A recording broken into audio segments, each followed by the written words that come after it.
Good morning everybody, good morning. I've been putting this modification off just because we've been taking the Land Rover out so much that I didn't want to be in a position where this mod like broke something or made it so I can't drive it, because potentially that might happen.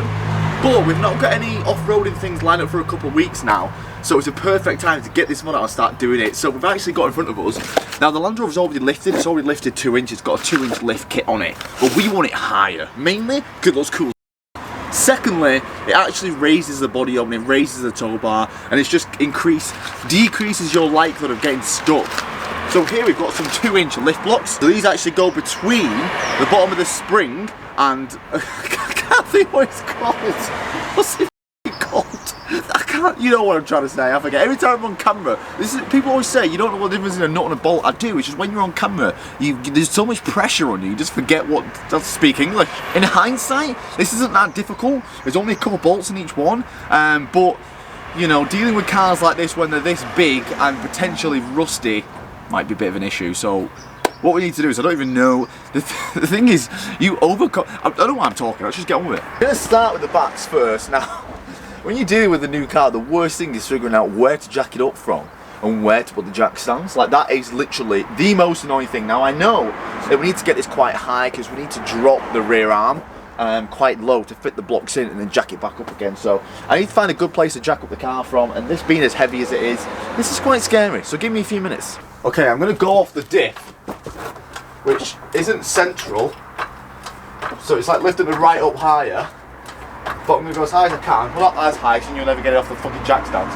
but quite high. That'll do. And I'm going to put 2 on the frame rails, I think, so I'll show you where I'm putting them. Okay, I think to even get it on the jack stands, I'm going to have to take the tyres off. The tyres are too big that the jack stands just aren't even touching the top of the rail. Right, hopefully now, when I drop it, it sits on the jack stands. It did sit in the jack stands, but because... There we go. Whoa, whoa, whoa, whoa, that's scary. Holy shit. Oh my god. Whoa, is the whole car... What's going on here? That was terrifying, guys.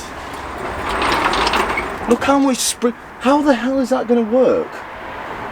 Look how much flex the spring has. Might need spring compressors. Okay, so from here, basically what we've got to do is, see these 2 bolts here? We've got to take them off, put the 2-inch lift between them, and bolt that back on there, then bolt the 2-inch lift to the bottom of the arm. Now, there's 2 ways you can do that. Either compress the spring up, or we can kind of try to drop the axle a little bit more. But what you can see here, see the brake line? The brake line is already really tense, so this is one of the things that I might have to change with this, because obviously because the lift now, the brake lines are going to be like really stretched. I don't think I can push this down any further, because what you can do is you can probably just put a jack in between here and then just jack against the chassis, and then that'll do the same thing. That'll just push the arm down a little bit lower. But I'm starting to think we won't be able to do that because the brake line is just so stretched here. So I think we're going to need spring compressors and just compress the spring. Okay, I just went to Screwfix, and got these. They were £4 cheaper in Toolstation, but they didn't have any in stock. So, you know, big boy ball of me, I spent an extra £4 and got them from Screwfix.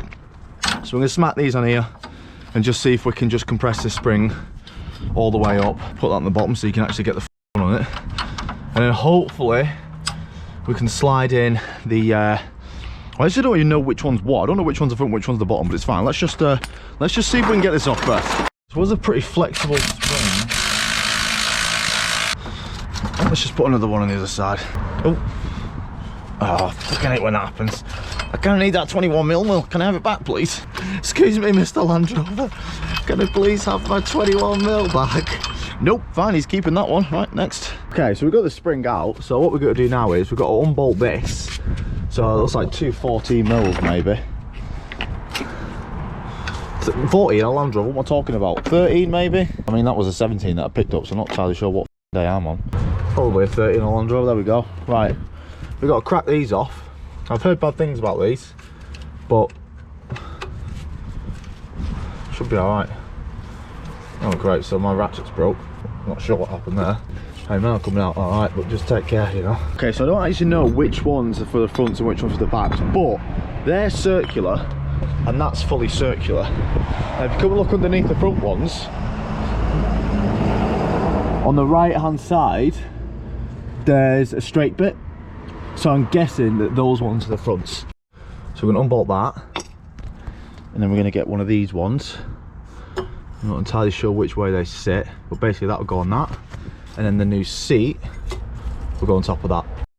Okay, so oh god, where's that gone? So we need to reuse these old ones for the bottom, so we're going to put them face down in here like this, put them in the little holes, and then we need to bolt them into this bit. And then the new kit comes with nuts and bolts, so I'm guessing we're going to nut and bolt the seat onto the top, and then we can put the spring back on there, and then we're ready for some big high sends, you know. And you can actually get, so there's 70mm, so you can actually get a spanner up into there onto the nut, and then you can just tighten it down on the top as well. Okay, so I've just got this in. I had to put a jack on here and just push the arm down a little bit. Now the brake line's tight, so I'm not going to go any further than that, but we are in. But I'm not in, so I forgot to put this on. So I'm going to have to take it out, but luckily I can just squeeze it in and out like that. Okay, once it's in there, let's take off the spring compressors. So there's a bit of faffing around with the spring compressors trying to get them in and out, but that is one side done. Okay, both the rears are on, and this one was a bit easier obviously because that side was dropped, this side dropped a bit, so it was a bit easier, but I still needed to use the spring compressors. So this side is in. Probably what you could do as well, you probably could just unbolt on the bottom shock and the arm will drop lower, but the issue is then is you're going to be dangling on these cable ties if you've still got the brakes on. Not the brake line, you're going to be dangling the brake line if you've still got the brakes on. So I've just left the struts on just because I just thought it'd be easier in the long run. We're going to go into the fronts. Now we have got a shock in the way in the front, so we've got to remove the shock, so it might take a little bit longer. And of course it's raining. Will it ever stop raining? It's been raining every day for like 2 weeks. Like, what's actually going on, man? Right now we've got the jack backed up. Look how high the front is sitting as well. I love it. I hope it's like that. I hope it's massive. Okay, let's drop the backs. Let's drive the backs.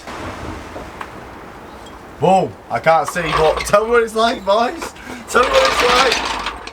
Oh yeah. Holy shit. Oh my god. Hello. Okay, I'm excited now. Let's see the fronts. Oh my god.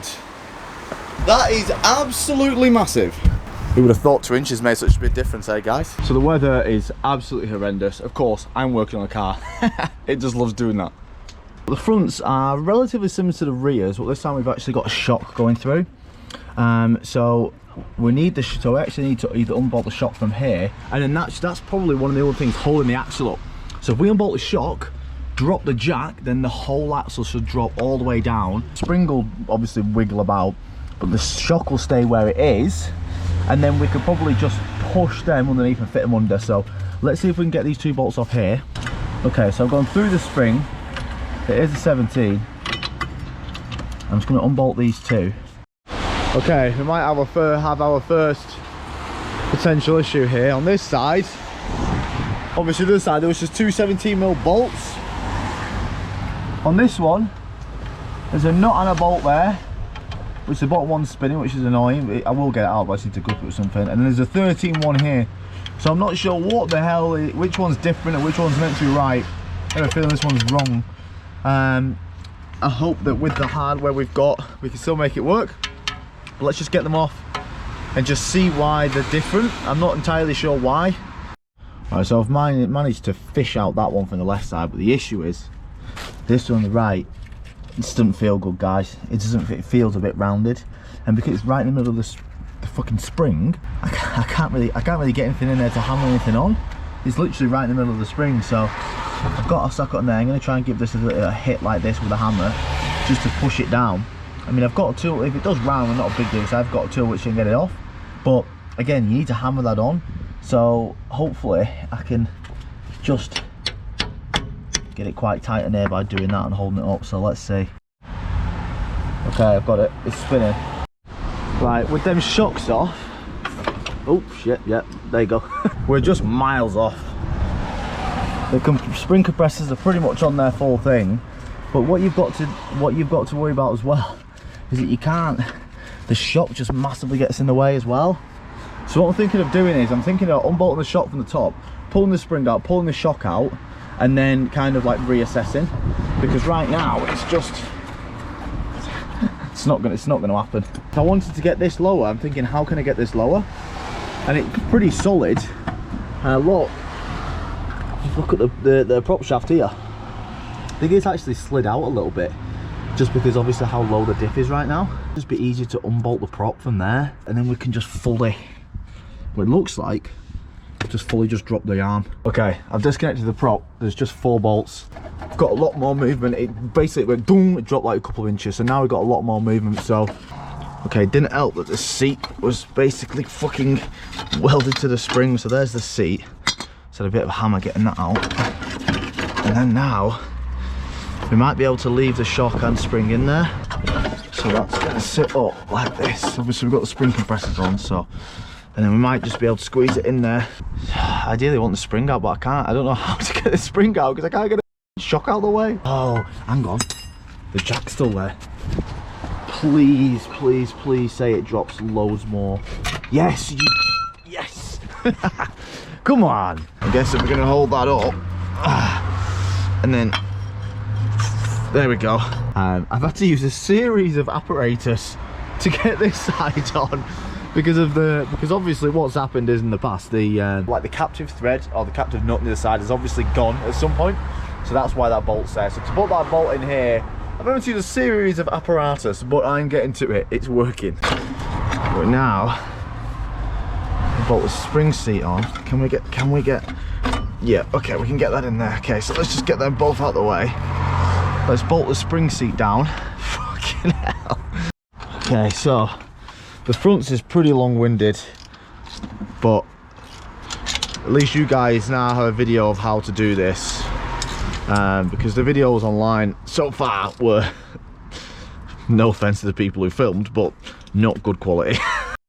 Shit, I've done that wrong. They've got to go through the strut.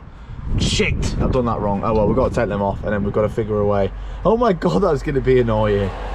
Okay, so before we bolt that in, you can see the angle there. Before we bolt that together, we're going to do the other side. But luckily, because this side's fully dropped now, it should just be, that guy's going to be dead easy. It doesn't even look like I'm going to need to compress the spring on that side. Look how much room we've got.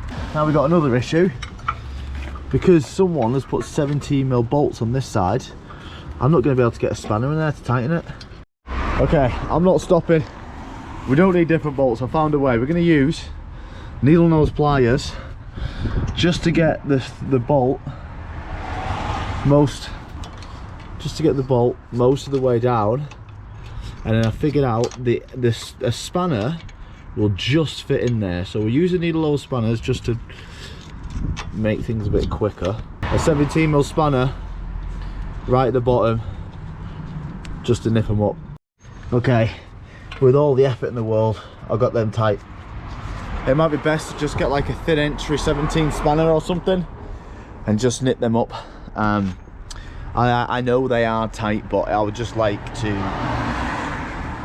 nip them up tighter. I'm pretty sure they're tight. They're both in, so now what we've got to do is we're going to jack the beam up a bit, just so that their bolts are sitting straight, and then we're going to put the 2 last nuts and bolts in there, and then we need to attach the prop, and then we're done. We can see how tall she is. You're going to have to jack up that beam, otherwise the bolts aren't going to go in straight. Oh, you can just get a spanner. Right, so now we need to find a way to get a second 17mm spanner in there to tighten that, but you can't get in there because the spring's in the way. It's not fun, guys. I swear down, it's not fun. Okay, my GoPro has died.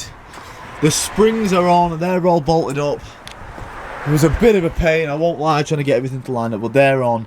Now we just got to get the prop shaft back on. It's getting dark, so we're going to get the prop shaft back on, hopefully quick.